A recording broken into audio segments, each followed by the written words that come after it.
Жаңа саат KG тартуулайт. Устаз Абдишүкүр Ажы Нарматов.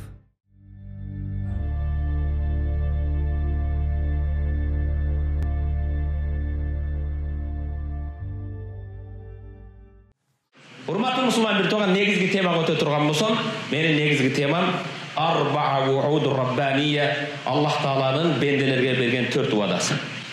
Аллах бенделерге берген 4 уадасы бар экен. Эгер Аллах Таала сиздерге берген 4 уаданы билгиңер келсе, бир пайгамбарга салават. Уадалардын биринчиси, урматтуу мусулман, бир тоган La in shakartum la azidannakum.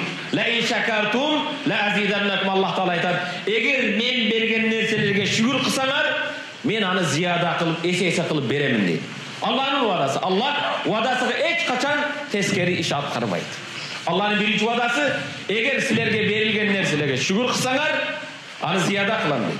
Буга кийин кененирээк токтолом. Экинчиси: "Фазкуруни азкурукум." О бенделерим, мени эстегиле, мен силерди эстеймин дейт. Аллахны зикир кыл, эстегин, Аллах сени эстейт. Субханаллах, алхамдулилlah, Аллаху акбар, ва ла хавла ва ла куввата.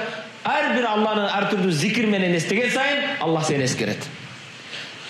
Үчүнчүсү: "Удууни астажиб лакум." О бенделерим, дуа кылгыла, дуаңарга жооп берем дейт Аллахтын үчүнчү уадасы. Төртүнчү уадасы, урматтуу мусулман, бир тууган: وَمَا كَانَ اللَّهُ مُعَذِّبَهُمْ وَهُمْ يَسْتَغْفِرُونَ. وَمَا كَانَ اللَّهُ مُعَذِّبَهُمْ وَهُمْ يَسْتَغْفِرُونَ.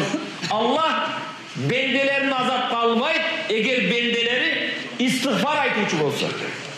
Eğer siz istiğfar aytıp keçirim soraytığımız astagfirullah, astagfirullah, Kudayım beni keçire kürgün, Kudayım ben sana tövbe kıldım deyip istiğfar aytsanız Allah al bendeleri de azap kalmayıp deyip.